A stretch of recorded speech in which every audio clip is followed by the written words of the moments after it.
drink.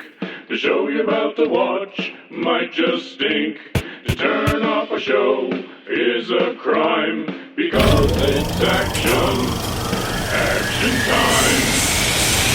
It's action time. It's action time. Hey, ladies and gentlemen, welcome back to another episode of It's Action Time. It's action time. The punk edition. Oh, wait, no. This time it's the punk edition. The Bring punk. out your mohawks and colored hair. Your Your angst. Bring it out. Bring it out. This You're week, our punk aficionado. I guess Sean. I would Bring kind of it be on. considered the punk aficionado amongst these four gentlemen here. Or I just started us listening two. to punk back in high school. Middle school, I was listening a lot to the metal bands and stuff, and then I kind of transitioned into punk. A buddy of mine, James, gave me a cassette tape that I thought was just absolutely amazing. It was Dead Kennedys, and these guys blew me away. Political punk rock. I had never, I knew of punk rock, and I was like, ooh, those guys are a little scary, and they're a little Jello weird, and they're kind of Biafra. out there. But my buddy James gave me this tape, and he's like, dude, you just got to listen to this. And I started listening to it, and I was like, this is Wild. this is wild. This is amazing. The lyrics that Jello had, I didn't know his name at the time, but I just thought he was just really cool. This guy's scratchy, kind of gravelly voice, and there's no real tune to it. It's just like a hodgepodge of just noise thrown together that all kind of musically sounds interesting. It kind of threw me for a loop. I'd always thought of punk bands as these hardcore, aggressive individuals that just wanted to get in your face and fight, and I really wasn't into fighting because I was kind of a young punk kid, probably weighed about 100 pounds in high school. I was really tiny, and this kind of propelled me into, I want to learn more about the world. I want to learn what's going on, because they started talking about our state government That's here in your California. news. And it really was. It really kind of informed me. I had no idea. I kind of knew what was going on in my local school. I didn't even know what was going on in my own hometown. My hometown's it's a medium-sized town. We've probably got 100,000 people here, and we don't know everybody, but we've got we have two rivalry high schools, and it's kind of a decent-sized place.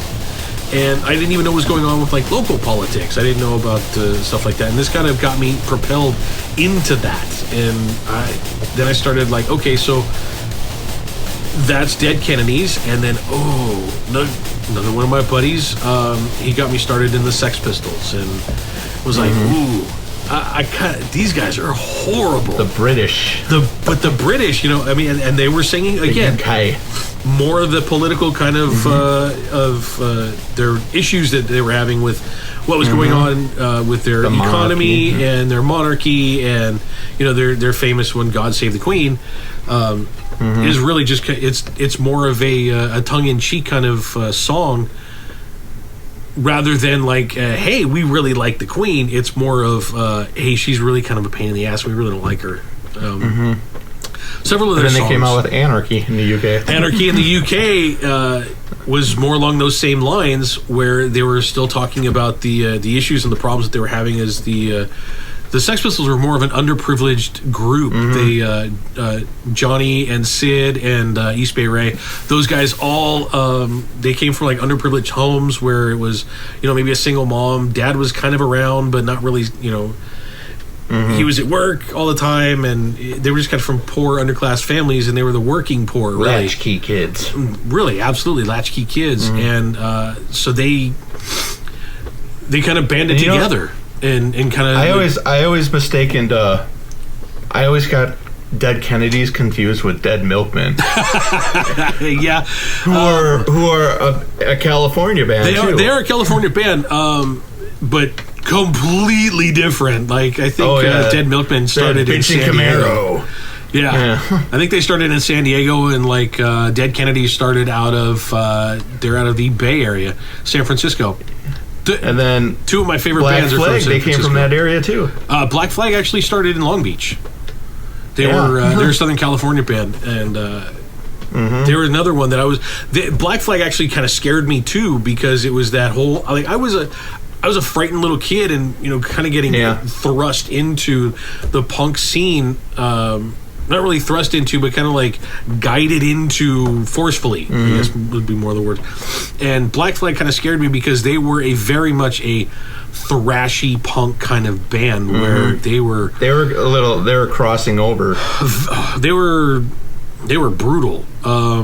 They would play like in abandoned warehouses, and it would be word of mouth, and they'd show up and they'd have guitars and they'd have amps, and somebody would start a generator and they'd kick on the amps, and they would just blast away for hours, and guys were in there they were fighting, and that's where mosh pits kind of started, and these guys were just bouncing off of each other, right. and so they kind of I had always heard of like Black Flag shows, and it was like I kind of don't want to go because I really don't feel like getting the crap kicked out of me as a young kid. So I always felt that vibe that was going to be there. But I liked listening to their music. And once they started making albums and stuff, and I started picking up on that. And Henry Rollins is he is one seriously amazing individual away from music. He's done a lot of spoken word stuff. So is nobody really knows this very well, but Jello Biafra from the Dead Kennedys has got a couple of spoken word albums that he talks about issues and things that were going on in the mid 80s for him. He was on I think he was on the Geraldo show back in the early mid 80s. He was having some legal problems, so some parents were starting to get the PMRC together, and they were suing him personally for his imagery that showed up in their albums. And he Tipper Gore, who is Al Gore's wife. Fun fact. Yeah. She was kind of like the leader in that whole thing. Gore. Stripper Gore. Yeah. God, we hated her. God, we absolutely hated her because she's the one that put all of those little black stickers on every single album, the warning labels, and that stuff. that just sold more albums. Absolutely. I mean, she just like bumped up. It's like, ooh, we shouldn't be listening to this. Let's go buy 14 albums. Yeah. That's just rebelling people. Yeah, it just made them rebel. So a lot of these guys did spoken word albums because they were seriously intelligent, and I kind of like fed into that. I really enjoyed the intelligence behind the lyrics. And speaking of imagery, you can't leave out the Misfits. Absolutely not. I mean, the Misfits were all about imagery, and their look was just their look like was imagery. They were just that black kind of like everything about them was black. It was like the eyebrows were black, and the hair had to be black, and everything that they wore had to be black. And it was just like they just wanted you to just kind of pay attention to their faces. It was goth, but it wasn't goth. It was pre-goth almost. Yeah. Later on, they went on to form Danzig because he wasn't happy with what was going on with the band. It wasn't, I don't know, it wasn't fantasy enough for him or something. It was something weird, and he ended up trying to sue the band in world between there, like was it Sam Hain or Sam I Am or Sam Hain? Something Sam Hain, yeah, that's Sam Hain was in there. That's kind of like that's that borderline between thrash, like hardcore metal. Yeah, it's kind of like the taint of music. Right in there between punk and hardcore thrash metal. And see, there's another band who some people wouldn't think they were punk, but when Iron Maiden was first beginning, they were pretty punk. They were pretty hardcore. Their first singer, one of their first singers, Paul Di'Anno, look at him. He's punk. He very much is. Yeah. Yeah. He wasn't with them too long, though, was he? He was only with them for maybe about He was on two albums. So. 2 albums. He was on 2, yeah. Yeah, and then they brought in Steve, who... that man's got an incredible voice. They brought in Bruce. Oh, Bruce. I'm sorry. Bruce, yes. Bruce Dickinson. Yeah. Bruce Dickinson. I thought Steve. Yeah. Steve is the bass player. Steve is the bass player. I don't know why I've got bass players in my head today. But going back to punk for a few minutes. Punk, yeah. Those guys, a lot of their shows early on, and even into a lot of their popularity when they really started getting into people's brains and heads, and word of mouth started spreading. We're still playing these little dive bars in the middle of nowhere, and everything. You could, reach up and punch Sid Vicious in the face, and he would punch you right back or try and hit you with his bass. These guys are spitting on the crowds, and back then it wasn't such a big deal. We can't neglect the East Coast, who brought us bands like Minor Threat and Bad Brains. Bad Brains. Oh man, I dug Bad Brains because they were like Rastafarian. They were like Rastafarian, but it was weird because I didn't know. Like, I heard some of their album. I didn't get like the full version of their albums and stuff. Yeah, Eye Against Eye. I heard a lot of their thrashy kind of brutal stuff, and I was like, "Ooh, this is great! Bad Brains is wonderful." And then later on, somebody played me some of the reggae stuff, and I was like, "This isn't Bad Brains. That's not no." It's like, what? That's not the same thing. But you kind of sit back after you mature a little bit and you listen to their stuff, and it's really, really good. I mean, we could go on and talk about like crossover bands too, like DRI and Suicidal Tendencies. One of my first concerts ever was MOD, Method of Destruction. Oh yeah, that was great. I got to see them out at the out in Reseda, way out in the valley here in LA, and it was really, really cool. That was a great. Not to be confused with the other group, SOD. No, Stormtroopers of Death. Totally not the same. Yeah, it's a lot. You get a lot of bleed over from like the punk era with like the thrash metal, because they kind of bleed into each other a lot. And but you were talking about East Coast stuff, and there's some really, really good East Coast punk bands. A lot of those punk bands came out of England in the late 70s, early 80s, because of what was going on at the time, and they were in a huge recession. They came in over the Mayflower. They did. A lot of those folks were just downtrodden and just had nothing better to do, so they would go hang out on the streets and hit the local shops and stuff and just go hang out there. And a couple of people got together and they bring in some guitars. Next thing you know, you got a couple of bands starting, and you've got the Sex Pistols, and you've got this guy down the street and that guy over there, and they all started playing together at different points. And where do they play? They play places like CBGB. CBGBs. They come over to LA. The Lemoore. Legendary venues to play, where that's where CBGBs is where the Ramones started, and we've done a couple of our 80s stuff with the Ramones, and had some Ramones in there. Man, it's funny, you listen to the Ramones albums and you listen to some of their songs, and they're so simplistic, but it was like they didn't know how to play. They didn't know how to tune a guitar or play a bass or even hit the skins. They had a look. And that's what it was. Joey Ramone was like, this gawky looking goofball with hair in his eyes down to his chin. And you couldn't even see his face, but he could sing. They wore their leather jackets and leather jackets, some chains hanging from his shoulders, and spikes on the boots. And they made the classic Rock and Roll High School movie. Yep, they did. That was. I remember seeing that. Rock and Roll High School. Rock and Roll High School. They had kind of like a bebop sound almost too. Yeah. It was like 50s punk. Yeah, almost like 50s punk, and they were. I dug those guys for their simplistic kind of lyrics, because you could sing along with Joey Ramone and think.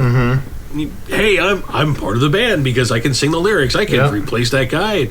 Nobody can replace Joey Ramone. There's just no two ways about it. Unfortunately, we're probably forgetting so many bands. Oh, the Clash. Duh. Oh, wow. Yeah, you can't forget the Clash. I mean, that's another one that came out of England. That